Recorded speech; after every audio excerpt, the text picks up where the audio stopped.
Narito tayo ngayon upang matunghayan ang talaga namang nag-iinit, nagbabaka at napaka-latest na update sa issue ni Ate Erica at ng kanyang pamilya. Sa pagpapatuloy nga ng ating istorya ay sinabi pa ng tita ni Ate Erica kay Kalingap Val Santos Matubang na talagang sinisiraan sila ng mga taga-e-lovers, lalo na daw ng Ima Torres, sapagkat sinasabihan daw at pinapromoto sa mga tao na wala daw tigil sa pagtulong si Ate Erica sa kanyang pamilya at hindi niya ito iniiwan. Ngunit sa katunayan ay hindi na nga daw makita ang anino ni Ate Erica simula nung na-hospital ang lola nila dahil umalis na lamang sila bigla sa bahay nila nang walang paalam. Kaya ako nagpunta na para huminto na lang ang ginagawa sa akin. So, hindi ko alam bakit siya nakikialam sa pamilya niyo niya eh. Pag-asaan niya. Pinapalabas ko kasi niya lagi, Kuya Val, si Erica. Lagi daw po dito. Maganda ang pakisama namin. Maayos pa daw po kami. Gusto po kasi niyang panindigan namin na oo, kahit pupunta dito si Erica. Nagbibigay daw po sa amin ng sustento si Erica. Hindi naman. Hindi naman. Nasa totoo lang naman po ako. Kaya po ako nagsasalita ng ganito.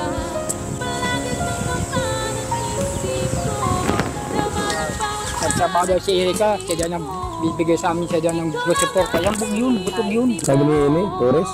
Oo, yan o. Iginigitin ng pamilya ni Ate Erica na may napunta sa kanilang pera o may tinatago silang pera na galing kay Ate Erica. Sa katunayan nga, sabi ng tita ni Ate Erica ay kapag may nagpupunta doon at may nagbibigay ng pera ay dumidiretso daw talaga ito sa ate ni Ate Erica na nagngangalang Sheila May. Kaya hindi daw nila magets kung bakit sinasabi ng mga taga-e-lovers na meron daw silang sustento, pera na nakukuha at consistent daw sa pagtulong si Ate Erica sa kanyang pamilya. Grabe daw at pinapalabas talaga ng mga ito na mabuti si Ate Erica at hindi niya kinakalimutan ng kanyang pamilya. Ngunit sa katunayan ay matagal niya na nga raw tinalikuran kasama ng kanyang ate ang kanilang pamilya na bumuhay at nagpalaki sa kanila simula bata pa sila.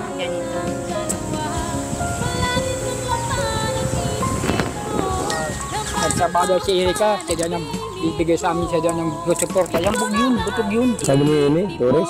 Oo, yan o. Need ko dyan. Hindi naman. Wala yan, wala. Nagtrabaho lang para sa kanila at sa kanya lang. Hindi ka nag-i-interest na bigyan kami. Ay, ako'y marunong din ako magkait para ba ng hanap buhay. Siya lang naman, hindi naman ako. Ayaw niya tiyahin ko nakapagsasabi rin yan. Siya rin ang nakakita ng pera na dinala dito. Kung sino ang tumanggap ng pera, tulog kami. Sa anong pera yung galing kanino? Kay Sir John A. daw po. Magkano? Yun na po, hindi po alam ng tiyahin ko. Para saan ba yun? Yung papabahay po. Sa lupo. Kasi siya daw po nakakita.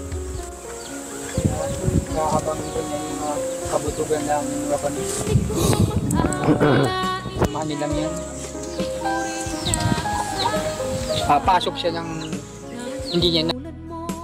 Isa pa sa mga hinain nito ay ang mga pera daw at mga pinamimigay na dapat sana ay para sa buong pamilya ay inaangkin daw ni Ate Erica at ng kanyang ate pati ng asawa ng kanyang ate. Katulad na lamang ng binigay ni Sir John A. na tricycle na pang pamilya ay si Ate Erica at ang ate niya lang daw ang nakikinabang. Dahil simula nang umalis sila ay hindi na sila nagparamdam at ni isang anino sa bahay nila dati ay hindi na nakikita. Talagang tuluyan na nga na iniwan ni Ate Erica at kinalimutan na lang ang kanyang lola at lola na nagpalaki sa kanilang dalawa ng kanyang ate. Kaya ito din ang hindi makakayanan ni Lolo Miguel dahil marami pa silang mga masasamang bagay na sinasabi at binabatos sa mga tao na nag-aruga, nagpaaral at nagpalaki sa kanilang dalawa ng kanyang ate. Kasi siya daw po nakakita. Habang ito niya yung mga kabutugan ng mga panis. kasamahan nilang yan. Pasok siya ng hindi niya naiintindihan ang buhay ng may buhay. Nakikialam sila. Nakikialam ka sa amin ay hindi naman niya alam ang katotohanan na kung saan nagbak yung mga bata niya. Hindi niya alam ang buhay niya. Sino nagpalaki yan. Kaya alam kong yung mga batang yan. Noon, malanga pa sa amin yan. 1 taon pa lang yan, sa timbang lakad. Si Lamid, 2 taon pa lang, akong tagalaba. Tulong-tulong kami mag-asawa. Yung ina, nagpapakasarap sa Maynila. Sabihin naman ng ina, nagpapadala. Mako naman bagay yung, sapat naman bagay yung padala niya 1,000. Pero dadating 3 buwan. 700.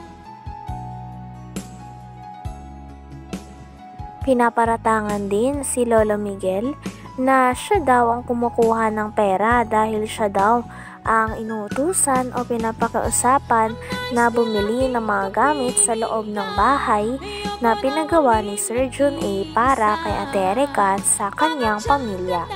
Ngunit kiit naman ni Lolo Miguel ay wala naman daw napupunta sa kanya sapagkat pinapabili lang daw siya. At kapag pinabili daw siya ng gamit ay binibili niya naman daw talaga ng walang labis at walang kulang. Talagang ang source ng pera ay nanggagaling kay Sheila May na ate ni Ate Erica. Dahil sa kanya daw nagpapadala at siya ang kumakausap kay Sir Jun A.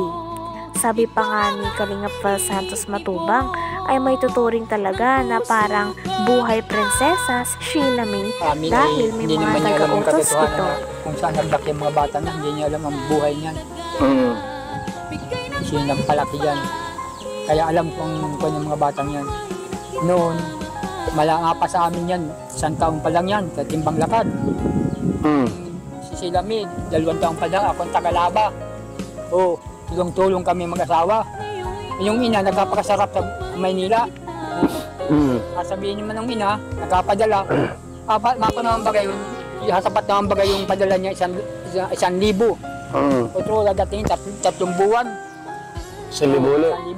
700, 500. Isipin daw po ninyo kung makakasapat naman yun. Yung hirap po, nandoon na. Naroon na. Pagkain ng mga bata, baon, hatid sundo. Hindi na naisip, tapos papasok rin ng gayon. Hindi mo niya ka ano-ano yun. Wala siyang alam sa mga batang yun. Kaya yung imitoris niya, butog yan.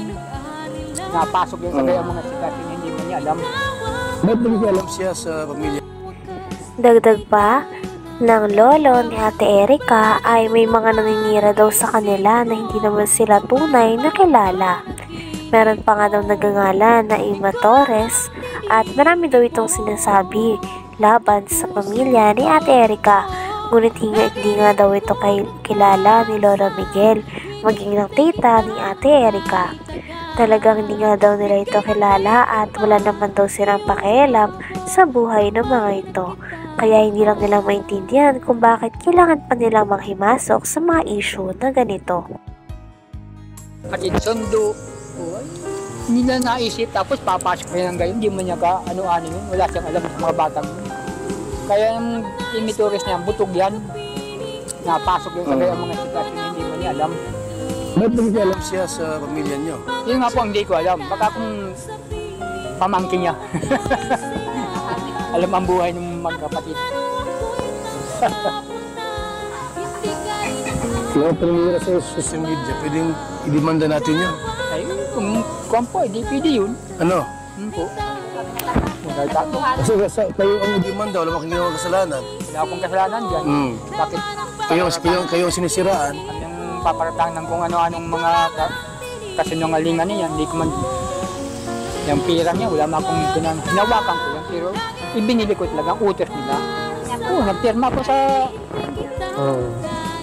Ako napirma doon sa hardware. Ako nag-receive ng ano. May mga resibo yun? Meron po yun. Hanggang dito na lamang muna ang ating napakainit, nagtitrending at talaga namang mas nakakaintriga na issue ni Ate Erica. Maraming salamat sa inyong panonood. Hanggang sa muli. Bye!